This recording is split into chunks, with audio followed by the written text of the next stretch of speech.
Добрый день, в эфире новостная служба Центральноазиатского телеканала, в студии Андрей Рябченко, и сегодня в программе. В базу, все пальцы в базу, сколько миллионов долларов потратит Таджикистан на тотальную дактилоскопию населения. Мигранты – заложники санкционной войны Турции и России, где будут работать десятки тысяч строителей после закрытия турецких фирм. У Таджикистана нет наличными даже 150 тысяч долларов. Китай даст миллион юаней на поддержку курса Самани. Перекрыть воду Узбекистану требуют киргизские депутаты. Расследование Нацбанка. В курсы Сома и Самани уронили рядовые клерки обменных пунктов. Сегодня парламент Таджикистана, как и всегда, единогласно поддержал введение тотальной дактилоскопии населения.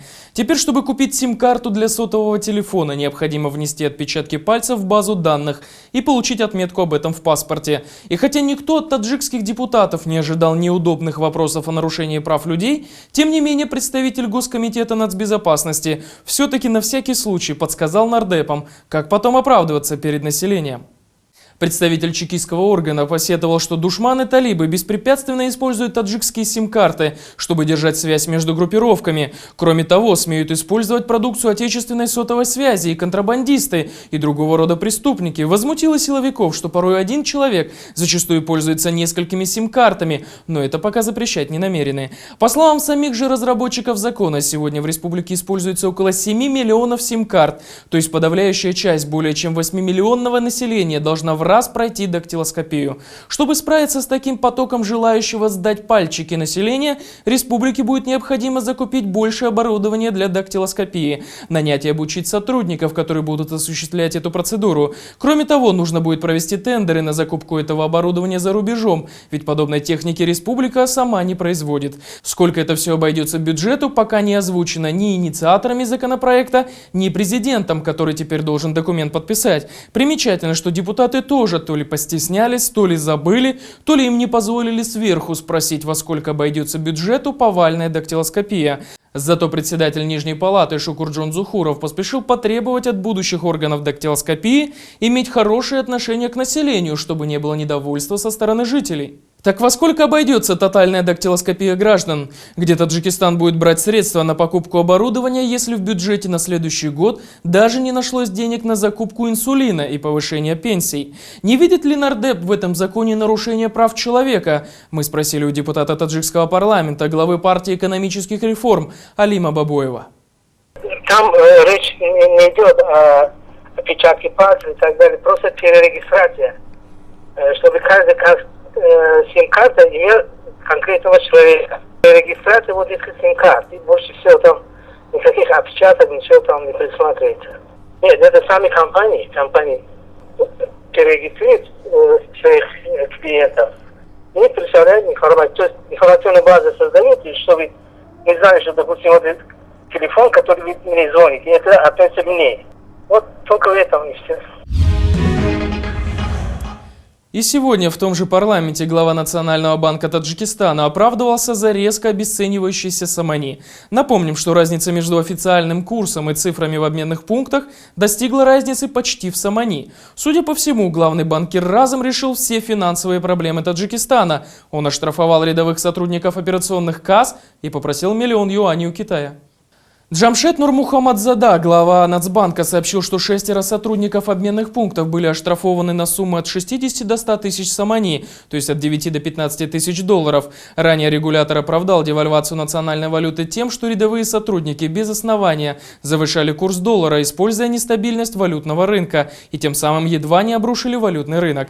Кроме того, банкир предсказал, что в следующем году курс валюты вернется в прежнее состояние. Для этого Таджикистан попросил у Китая миллион юаней, то есть чуть более 150 тысяч долларов, которые сразу же выбросить на рынок. Значит ли это, что у Таджикистана полностью истощились запасы, что даже 150 тысяч долларов нет, банкир не пояснил. Ранее Нацбанк принял решение о полном закрытии пунктов обмена валюты в стране. Пока только на 3 месяца, но уже сейчас эксперты говорят, что это приведет к образованию черного рынка валюты. В соседнем Кыргызстане валютный рынок тоже едва не обрушили рядовые сотрудники. Хотя нет, даже один человек, казначей банка в центре столицы, который самовольно повысил курс доллара к сому. Глава Нацбанка Киргизии после проведения тщательного расследования сумел назвать виновного в том, кто же виноват, что киргизская валюта по отношению к доллару показала исторический антирекорд, обесценилась до 79 сомов. Оказалось, что главным виновником является казначей одного из коммерческих банков, расположенного в центре столицы. Клерк самовольно поставил курс покупки доллара в 78 сомов, когда он был в пределах 75 сомов за 1 доллар. Его примеру последовали другие обменные пункты. Это заставило Нацбанк продать более 16 миллионов долларов, чтобы сдержать панику. Получается, что киргизский сом уронил рядовой клерк, который вовремя сменил лишь одну вывеску. Министерство экономики уже зарегистрировало повышение цен на масло и сахар из-за роста курса доллара. Между тем, сегодня в Бишкеке должен был состояться митинг валютных заемщиков, которые не могут выплачивать кредиты из-за постоянного растущего курса. Однако мэрия столицы отказала людям, сославшись на новогодние праздники. Может ли помочь в данной ситуации Таджикистану миллион китайских юаней? Действительно ли способны обрушить национальные валюты рядовые сотрудники обменок? О каких внутренних проблемах предпочитают молчать национальные банки, рассказал эксперт. Вы знаете, обрушить вряд ли, но создать панику какую-то временную, это возможно. Все продавали по 76, а вдруг раз там этот банк вывешивает 78. Ну, это начали подхватывать рядом эти коммерческие, ну, вот эти обменные пункты. Все равно же, когда уже 78, и на это можно немножко заработать, ну, люди на это идут. Хотя такого не было, такой необходимости. И автоматически вся эта... А там у нас, хорошо или плохо, где-то 100 с лишним обменных пунктов прямо на одной улице. И когда... Все начали, они, кстати, вот этот плавающий курс нашей валюты, сомы, определяет иногда не национальный банк ставит какую-то свою ставку, а определяет, люди где меняют. Если все меняли бы в банках, то бы это один вопрос, а меняет в разных местах, там, в коммерческих. И часто сообщается с ними, созванивается, какой курс, через каждый час, через каждый два. У них есть такая политика. И когда они начали вот эти 78 вывешивать там, а некоторые взяли 80 начали, и тут немножко в течение где-то буквально 6 часов, ну, как бы, этот курс существовал, но за это время определенное количество денег, конечно, уже там кто-то чего-то поменял, обменял, вот это к этому. А потом буквально через 6 часов опять на 3 сома упал вниз. А далее коротко о других новостях Центральной Азии. Эмомали Рахмон совершает вояж по Европе. В ходе турне он встретился с президентом Совета Европы Дональдом Туском, главой Еврокомиссии Жаном-Клодом Юнкером и верховным представителем ЕС по иностранным делам Федерикой Могерини. О правах человека ни на одной встрече стороны не говорили. Казахстан посетил премьер-министр Нидерландов. Вместе с ним приехали представители крупнейших голландских фирм. Ранее Астана I из Центральноазиатского региона заключила с Европейским Союзом соглашение о партнерстве и сотрудничестве. Почти 1 600 000 иностранцев работают в России по трудовым патентам. Они принесли в казну страны 29 миллиардов рублей. Это почти в 2 раза больше, чем в прошлом году, сообщил глава ФМС России Константин Рамадановский. С ВИЧ-инфекцией в мире живет около 37 миллионов человек. При этом число носителей в Центральной Азии в период с 2000 по 2014 годы выросло на 30%. По официальным данным, в Кыргызстане и Таджикистане проживает почти по 6 тысяч больных СПИДом, в Казахстане почти 17 тысяч, в Узбекистане почти 26 тысяч. Данных по Туркмении нет. Россия не пропустила в Кыргызстан 20 тонн говядины из Украины. Оказалось, что не только сопроводительные документы не отвечали требованиям Таможенного союза, но и поставщик не входит в реестр разрешенных производителей. На севере Афганистана в провинции Баглан прогремел взрыв, в результате которого погибли и пострадали не менее 18 детей. Жертвам в большинстве своем было от 7 до 12 лет. Причиной трагедии послужил не разорвавшийся боеприпас, который дети, оставшиеся без присмотра, нашли на стройке. Таможня в Ташкентском аэропорту за 10 месяцев этого года предотвратила незаконную перевозку почти 40 килограмм золотых и ювелирных изделий. Общая стоимость изъятых украшений составляет почти 300 тысяч долларов. В день первого президента Нурсултан Назарбаев зажег новогоднюю елку в Астане. Она установлена в новом ледовом городке, который возвели китайские скульпторы и дизайнеры. Высота главной новогодней елки Казахстана 25 метров.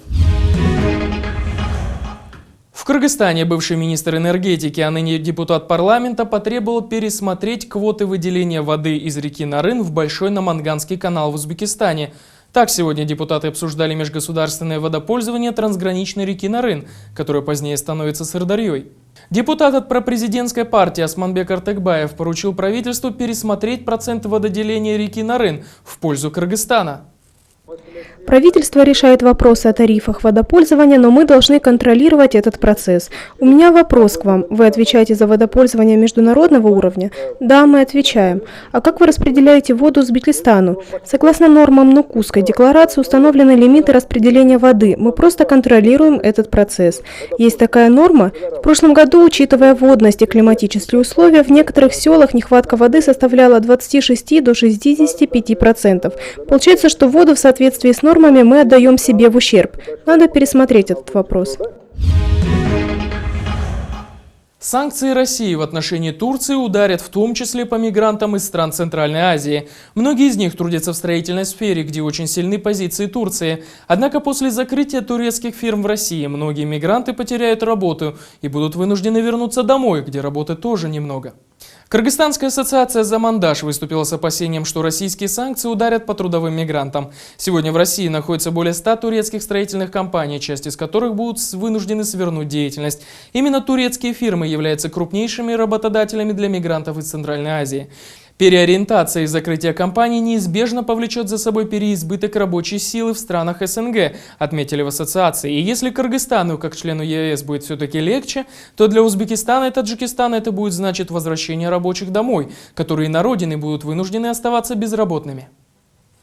С другой стороны, кризис отношений между Россией и Турцией может стать отличным моментом для республик Центральной Азии, чтобы начать замещать турецкие продукты своими. Сегодня министр сельского хозяйства Казахстана заверил, что казахстанские фермеры готовы к увеличению спроса на свои товары в России, который может возникнуть из-за запрета к ввозу турецких продуктов. Если на рынке России возникнет дополнительный спрос, наши фермеры готовы продавать свою продукцию на этом рынке. На сегодняшний день, к сожалению, проблема у фермера со сбытом очень большая, пояснил он. А накануне в Таджикистане директор Института актуальной экономики Никита Исаев заверил на конференции в Душанбе, что Таджикистан вполне может заместить турецкую плодовочную продукцию на российском рынке. Продукция таджикских аграриев давно знакома российским потребителям и отличается высоким качеством. Только за 10 месяцев текущего года импорт плодовочной продукции из Таджикистана в Россию вырос на 60%, отметил он. Так как отразится на мигрантах и на экономиках стран региона охлаждение Анкары и Москвы? Выиграют или проиграют сателлиты, рассуждал эксперт. Что касается высвобождения, естественно, если, например, и Таджикистан, и Кыргызстан, мы что можем? В том числе, Казахстан уже тоже заявил, только плодовочную продукцию, наверное, мы могли бы, мы плодовочную продукцию взяли бы на себя, плюс, наверное, в какой-то степени одежда там. У нас неплохо швейники работают, кыргызстанцы. То есть предложить, если будет запрет на турецкие товары, то предложить взамен свои товары там, именно по номенклатуре. А больше мы особо ничего не можем. Турция же более развитая страна, она, наверное, более широкий спектр товаров предлагала турецких, которые мы не в состоянии предложить. С вами была новостная служба Центральноазиатского телевидения. Мы говорим то, что иные предпочитают умалчивать. До свидания.